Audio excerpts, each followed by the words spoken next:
5ই August দুপুরবেলার পর থেকে যা হয়েছে 2024-এর সবকিছু অবৈধ। বাংলাদেশে এর আগেও এটার প্রেসিডেন্ট আছে, যেমন 75 সালে 15ই আগস্টের পরে সমস্ত কিছুকে অবৈধ ঘোষণা করা হয়েছে।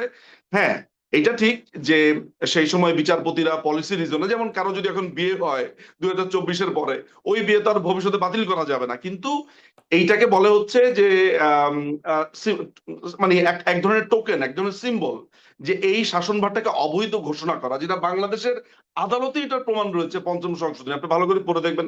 আপনি নিজেও তো আইনের ছাত্রী, আপনি হয়তো বা জেনে তার থাকবেন মানে নিশ্চিত। 15ই আগস্টের পর এবং যত একইভাবে যে সরকার আসছে এই যে সব ইউনূস অবৈধ। এসেছে, ইউনূস যে এসেছে, ইন্টারিম গভর্নমেন্ট বলে কোনো গভর্নমেন্ট বাংলাদেশের সংবিধানে আছে? এই কথা তো আপনার সাথে আমি অনেকবার অনেক বলেছি। আলোচনা আপনি হয়েছে। আবার আমাকে ওই জায়গাতে যদি আনেন, তাহলে আপনাকে আমি জানতে চাবো যে ইন্টারিম গভর্নমেন্ট বলতে কিছু নাই, যেটার কোনো অস্তিত্ব নাই। তারা নির্বাচন করেছে, সেই নির্বাচন কোনো নির্বাচন? মানে এটা একটা এক্সট্রা কনস্টিটিউশনাল সিচুয়েশন। তারেক রহমানের ব্রিটিশ পাসপোর্ট আছে। বাংলাদেশে শুনেছেন কোনোদিন যে 2 পাসপোর্টে দ্বৈত নাগরিকত্ব ইলেকশন করা যায় 2 ঘন্টা থেকে 3 ঘন্টার মধ্যে? কারণ এনআইডি হয়ে যায়। আপনি করতে পারবেন এনআইডি? জি, না আপনি আমি একবার ট্রাই পারবো না। করেন না। তাহলে আমি তারেক পারবো না। রহমানের কিন্তু হয় আপনাদের কিভাবে? সময়ে তারেক ঐরকম রহমানের তো এরকম ব্রিটিশ পাসপোর্ট ঘটনা কি আছে। নিঝুম মজুমদার এগুলো তারেক রহমানের ব্রিটিশ পাসপোর্ট আছে, সে কিভাবে বাংলাদেশের প্রধানমন্ত্রী হলো? ওই যে ২-৩ ঘন্টার মধ্যে আমাদের হয়ে কাছে যায়। প্রমাণ আছে। ওই যে ২-৩ উনি ঘন্টার উনি মধ্যে ব্লু হয়ে অ্যান্ড যায়। হোয়াইট উনি ব্লু অ্যান্ড হোয়াইট কনসালটেন্সি একটা ফার্ম খুলেছেন ইংল্যান্ডে। হুম, সেখানে তিনি তার পরিচয় দিয়েছেন ব্রিটিশ নাগরিক। আমরা জানি তিনি অ্যাসাইলাম পেয়েছিলেন। অ্যাসাইলাম পাওয়ার পরে উনি ব্রিটিশ নাগরিক হয়েছিলেন, এটা আমরা জানি। এটা তো মানে উনি তো অন্যায় কিছু করেন নাই, হুম, তিনি হুম। ওই দেশের আইন অনুযায়ী করেছেন। কিন্তু এটা লুকালেন কেন? এখন তিনি এটা লুকাচ্ছেন কেন? কারণ লুকাচ্ছেন হচ্ছে কারণ দ্বৈত নাগরিকত্ব থাকলে তিনি প্রধানমন্ত্রী হতে পারবেন না। হুম। সিম্পল। হ্যাঁ, মানে তাহলে এগুলাকে আপনি কোন আইন বলবেন, এগুলাকে আপনি ক্ষমতা বলবেন, সেখানে আপনি আমাদেরকে বলতেন ক্ষমতাচ্যুত। ব্যাপারটা এমন যে খুবই একটা আনন্দিত একটা ঘটনা। একেবারে এই ব্যাপারটা তা না। বরঞ্চ এটা দুঃখের একটা ব্যাপার, কিন্তু যেটি ধরেন নির্বাচিত ৩ সরকারকে বার কিছু অবৈধ জঙ্গি নির্বাচন আক্রমণ করে করেছে। মানে ভোটারবিহীন নির্বাচন করে ৩ বার মানুষের কোনটা ভোটাধিকার ভোটারবিহীন মানে নির্বাচন ছিল? ধরেন ১৪, কোনটা ১৮, ভোটারবিহীন ২৪, নির্বাচন ছিল? ১৪, ১৮, ২৪ ক- সেই কবে নির্বাচনগুলো কবে কবে কবে কবে সরি আমি বুঝিনি কবে। ১৪, ১৮, ২৪। 2014 ইলেকশনে বিএনপি, তারপর অন্যান্য দল আসেনি। বাংলাদেশ আওয়ামী লীগ সাংবিধানিক ভাবে তাদেরকে ইলেকশন করতে হয়েছে। হুম, ঠিক আছে?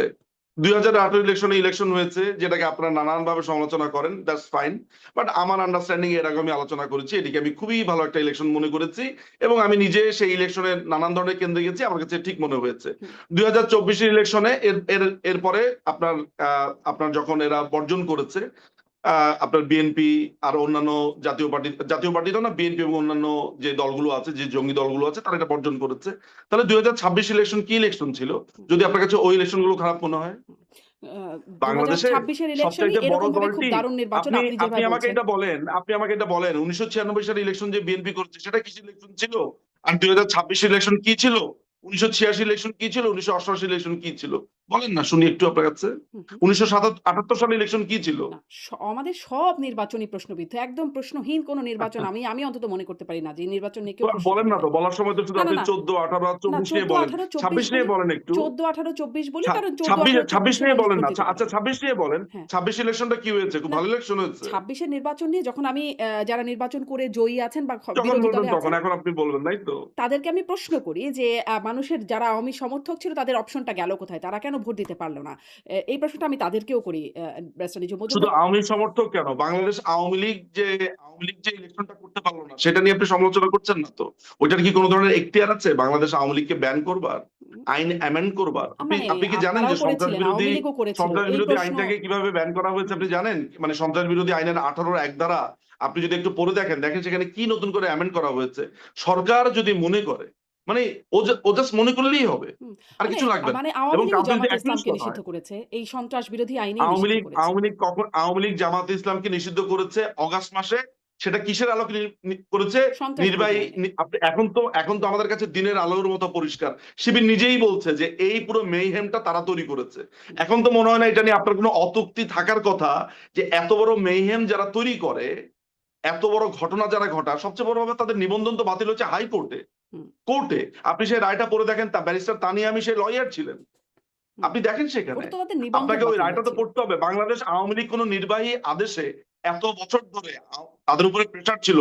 আপনার গণজাগরণ মঞ্চ থেকে শুরু করে সবাই বলেছে আপনারা কেন এটা নিষিদ্ধ করেন না করেন না করেন না। আওয়ামী লীগ বারবারই বলেছে আমরা একটা রাজনৈতিক পার্টি, আমরা আসলে ব্যাপারটাকে রাজনৈতিক ভাবে এইভাবে না, এটা যদি আদালতে হয় ভালো কথা। তো ইন্টারন্যাশনাল ক্রাইমস ট্রাইব্যুনাল অ্যাক্টে তো লেখাই ছিল যে যারা যুদ্ধাপরাধী, যারা হচ্ছে যে ৭১ মানুষ গণহত্যা করেছে, তো যারা ৭১ মানুষ গণহত্যা করেছে তাদেরকে ব্যান করলে আপনার খারাপ লাগে বা আপনার মনে হয় যে এটা কোনো খারাপ কাজ হচ্ছে? তো এখন তো সেইম যুক্তি দেয়া হচ্ছে। যারা ২৪ এ গণহত্যা করেছে তাদেরকে ব্যান করলে খারাপ লাগে। ২৪ কোথায় গণহত্যা হয়েছে হ্যাঁ, একটু মানে শুনি আপনার কাছে। আন আ মানে আমার ভাষ্য না, আমি বলছি কতজন মারা গেছে? জাতিসংঘ হ্যাঁ, বলছে ১৪০০ জন, জাতিসংঘ বলছে ১৪০০ জন। জাতিসংঘ হ্যাঁ, বলেছে ১৪ জন। জাতিসংঘ যে ১৪০০ জন গণহত্যা বলেছে শব্দটা আমরা নিয়ে সেটা অনেক রিভার্টাল মানে করছি। গণহত্যা শব্দটা নিয়ে আমরা আপত্তির সেটা জায়গা রিভার্টাল থাকতেই করছি। পারে। সরকারি যে গেজেট সেখানে বলা আছে ৮৪৪ জন। হুম, তার মধ্যে ৬৬ জন ফেরত এসেছে আবার। হুম, এর আচ্ছা, মধ্যে ১০০ জন, ১০০ জনের কথা, ১০০ জন মানে প্রথম আলোর যে রিপোর্টে সেখানে বিভিন্ন মানুষ বিভিন্ন সময় ফেরত আসছে। হুম, ৮৪৪ জন, আচ্ছা আমি ধরে নিচ্ছি আপনার কথা। ৮৪৪ জন। এই ৮৪৪ জনের কথা বলছে সরকারি গেজেটে। ১৪০০ জন বলছে জাতিসংঘ, কোনটা সত্যি কথা? হুম, তারপরে এরা আবার বলতে চাইছে ২০০০ জন, কেউ বলছে লক্ষ লক্ষ মানুষ। এর মধ্যে আওয়ামী লীগের নেতাকর্মী কয়জন, পুলিশ কয়জন, এই ৮৪৪ এর মধ্যে পুলিশ কয়জন আছে, হুম। এগুলো আমরা বিবেচনা করে দেখেছি। আওয়ামী লীগের নেতাকর্মী কজন আছে, কারা মেরেছে? আমরা কি সেটা এখন পর্যন্ত কোনো রায় হয়েছে যে কারা মেরেছে, কিভাবে মেরেছে?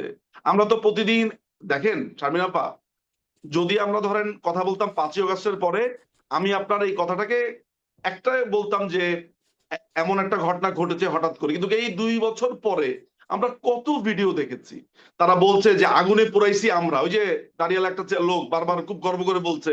আরেকজন বলছে কাকরাইলের কি যেন বলছে যে আমি কিং সনি, আমি পুড়িয়েছি। তারপরে ড্যামনার একজন বলছে আমার হুকুম ছাড়া এখানে একটা বাসও পড়ে নাই বিএনপি। হুম, তো তারা নিজেরা প্রকাশ্যে এসে বলেছে তারা বাস পুড়িয়েছে, প্রকাশ্যে এসে বলেছে তারা আগুন দিয়েছে, পুলিশ হত্যা করেছে। আজকেও একটা ভিডিও সেভ করলাম যেখানে বলছে যে পুলিশ হত্যা তারা করেছে। এবং আজকে শিবিরের ২টা দেখলাম, যে সাদিক কায়েমের একটা বক্তব্য দেখলাম যে এই পুরো আন্দোলনটা শিবির করেছে। এই পুরো ঘটনাটা আন্দোলন তো বলবো না, এই মেইহ্যাম, এই সহিংসতাটা এটা শিবির করেছে, এই সহিংসতা তারা করেছে। শেখ হাসিনাকে হত্যার উদ্দেশ্য ছিল, এটা মঞ্জু জি, বলেছে। জি। বাউফল থেকে যে কিন্তু ধরেন ব্যারিস্টার নিচু তথাকথিত মজুমদার নির্বাচিত পুরনো হয়েছে প্রশ্ন। শিবিরের যে ক্যাডার মঞ্জু, সে বলেছে তাদের উদ্দেশ্য ছিল মাননীয় প্রধানমন্ত্রী শেখ হাসিনাকে হত্যা করার। তো ইন্টেনশন যদি থাকে একজন প্রধানমন্ত্রীকে হত্যা করার, সেটাকে কি আপনার কোনোভাবে আর আন্দোলন, কোনোভাবে সংগ্রাম এগুলো মনে হতে পারে আপা? হুম। আপনি আমাকে না বলেন। মানে আপনি আন্দোলন বলছেন না। কিন্তু ধরেন না আপনি আপ কি বলেন? না, না আপনি কি বলেন আপনি যে আমাকে এটা যারা বলেন। বলছে যে না এইটা আমার হত্যার উদ্দেশ্য ছিল অবস্থানটা পরিষ্কার প্রধানমন্ত্রী, করার আমি আপনাকে প্রশ্নটা হুম, করি আপা, তারপর আপনি বলেন যে তারা বলছে যে প্রধানমন্ত্রীকে হত্যা করাই তাদের উদ্দেশ্য ছিল। হুম, এটাকে আন্দোলন বলবেন আপনি? হুম। নাকি না আপনি বলবেন যে কিছু নিরীহ ছাত্রছাত্রীদেরকে না নিশ্চয়ই, ভুল নিশ্চয়ই। বুঝিয়ে রাস্তাতে নিয়ে আসা হয়েছে? হত্যা করা কোনো মহৎ উদ্দেশ্য হতে পারে না। কিন্তু ধরেন এই কথাটা যদি তাহলে আপনাকে এটাকে প্রশ্ন করি, আন্দোলন বলা যায়? আপনাকে আমি যখন এই আন্দোলন প্রশ্নটা বলা করি যায়? যে এরকম আপনি যেটাকে মেহ্যাম বলছেন, নানান রকম আখ্যায়িত করছেন যে আমি নানান বলছি, রকম আপনি হামলা। কি বলছেন? এটা কি মেহের মনে হয় আমি না আপনার এটাকে কাছে নাকি? আন্দোলন বলছি যে এটা একটা আন্দোলন হয়েছে। আন্দোলন বলেন। কেন আন্দোলন বলেন? যেখানে বলা হয়েছে যে প্রধানমন্ত্রীকে মারাটাই তাদের উদ্দেশ্য হুম। ছিল। তো যেখানে বলছে তারা স্নাইপার এনেছে। লস্করে তৈয়বার যে মোজাম্মেল হাশমি, সে বলেছে যে এই আন্দোলনে তারা ছিল। আপনি সেটা কেন বলছেন না? তাহলে এটা আন্দোলন না, কেমনে হয়? যে নিশ্চয়ই। লস্করে তৈয়বার মতো একটা সন্ত্রাসী সংগঠন জি, নিশ্চয়ই। এখানে বাংলাদেশে অনেক পক্ষ বাংলাদেশে আছে। এসেছে। এটা কিভাবে হয়? Barrister Nizam sorry? মজুমদার আমাদের কাছে অনেক কিছু এখন অস্পষ্ট। কিন্তু এখানে অনেক কিছু যে আছে সে ব্যাপারে আপনার কাছে শুধু অস্পষ্ট আমি যখন বলি তখন। না, না, আর না। বাকি সব কথা আপনি যখন না আওয়ামী ব্যারিস্টার লীগের নিজাম এগেইনস্টে মজুমদার বলেন, আপনি যদি আপনার কাছে মনে হয় দিনের মতো ফকফকা। আপনার এটা যদি কেমন কথা? আমার অবস্থানটাই এত আপনার কাছে গুরুত্বপূর্ণ মনে হয়, আপনি আমার সবগুলো অনুষ্ঠান দেখবেন তাহলে আপনি মনে হয় আমার অবস্থানটা আ আমি বুঝতেও তো পারেন, আসলে না আপনাকে বুঝলেও অন্য সমস্যা নাই। অনুষ্ঠান দিয়ে সাধারণ মানুষ কি মনে করেছে? আমরা তো অ্যাপ্রিশিয়েট করি। সাধারণ মানুষ মনে করেছে যে একটা অন্যায় হচ্ছে। তাই তারা অনেকেই রাস্তায় এসেছে। এটা তো আমি অস্বীকার করছি না। হুম, আমি স্বীকার করছি। অনেক জায়গাতে এটা হয়েছে। কিন্তু বেশিরভাগই তো এটা ক্যাপচার্ড বাই জামাত শিবির, জঙ্গি এরা। সাধারণ মানুষ তো বুঝেছে পরে। যখন তারা বুঝেছে তখন তারা এটাকে আন্দোলন বলছে না। তারা বলছে আগেই ভালো ছিলাম। আগেই ভালো ছিলাম মানে কি? মাননীয় প্রধানমন্ত্রী শেখ হাসিনা আওয়ামী লীগের আমলে ভালো ছিল। ফলে তারা যেটাতে গেছে তারা লজ্জিত।